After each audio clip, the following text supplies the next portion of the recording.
누가복음 21장 29절에서 38절입니다. 키워드는 스스로 조심하라, 종말의 신자들을 위한 교훈, 깨어있는 신자입니다. 이에 비유로 이르시되 무화과나무와 모든 나무를 보라. 싹이 나면 너희가 보고 여름이 가까운 줄을 자연히 아나니, 이와 같이 너희가 이런 일이 일어나는 것을 보거든 하나님의 나라가 가까이 온 줄을 알라. 내가 진실로 너희에게 말하노니 이 세대가 지나가기 전에 모든 일이 다 이루어지리라. 천지는 없어지겠으나 내 발은 없어지지 아니하리라. 너희는 스스로 조심하라.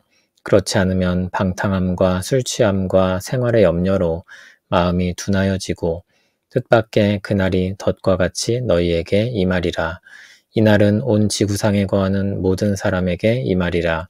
이러므로 너희는 장차 올 이 모든 일을 능히 피하고 인자 앞에 서도록 항상 기도하며 깨어있으라 하시니라. 예수께서 낮에는 성전에서 가르치시고 밤에는 나가 감람원이라 하는 산에서 쉬시니 모든 백성이 그 말씀을 들으려고 이른 아침에 성전에 나아가더라. 아멘. 예수님께서 말씀하신 종말에 대한 가르침의 마지막 부분입니다. 무화과 나무와 모든 나무를 보라고 하시며 말씀합니다. 사람들이 그 나무에 싹이 나면 그것을 보고 여름이 가까운 줄을 자연히 안다고 했습니다.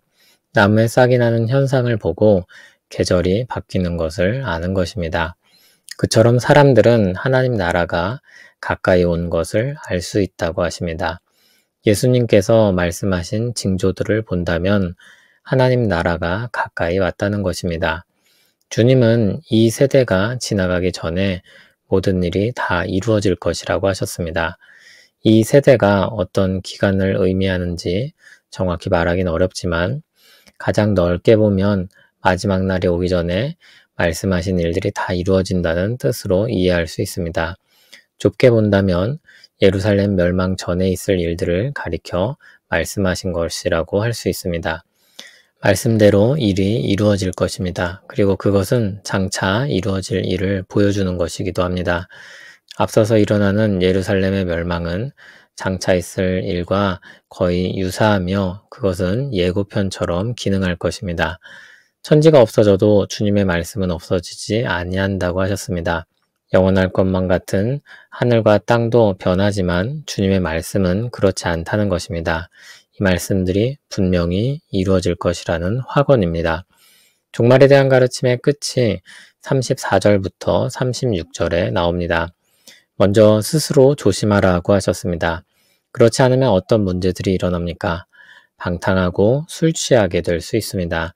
두려운 현실로부터 고개를 돌려버리는 것입니다. 될 대로 되라는 식으로 방탕해질 수 있고 괴로움을 잊기 위해 술 취해 살 수도 있는 것입니다. 혹은 생활의 염려로 마음이 둔해질 수 있습니다. 주님의 일을 행하지 못하고 허송세월을 하게 되는 것입니다. 그러다가 어느 날 갑자기 덫에 걸리는 것처럼 주님의 날을 갑자기 맞이하게 될 것입니다. 그러면 그 이전의 시간들이 버려지는 시간이 되는 것입니다. 주님은 이 날이 온 지구상에 거하는 모든 사람에게 임한다고 하셨습니다. 그 누구도 피할 수 없는 일이라는 것입니다. 그러한 현실을 제대로 맞닥뜨리고 이겨내는 방법은 오직 기도하여 깨어있는 방법밖에는 없습니다. 부정적인 생각에 빠져 방탕하거나 외면하거나 걱정하느라 신자로 살지 못하는 삶에 빠져들기 쉬운 때입니다. 거기서 나오는 비결은 기도입니다. 기도할 때 우리는 깨어있을 수 있습니다. 종말의 가르침에서 결론적으로 주시는 교훈은 기도하여 깨어있으라는 것입니다. 그리고 주님은 남은 시간을 낮에는 성전에서 가르치시고 밤에는 나가서 감람원이라는 산에서 쉬셨다고 했습니다. 주님의 쉼에는 기도가 있었다는 것을 짐작할 수 있습니다. 모든 백성은 주님의 말씀을 들으려고 이른 아침부터 성전으로 모여들었습니다. 주님께서 하시는 말씀을 기쁘게 들은 것입니다.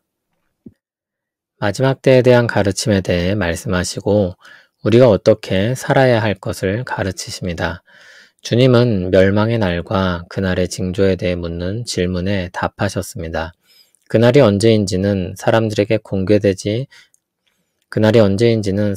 공개되지 않은 것으로서 하나님만 아시는 것이므로 주님은 그 부분에 대해서는 침묵하셨습니다.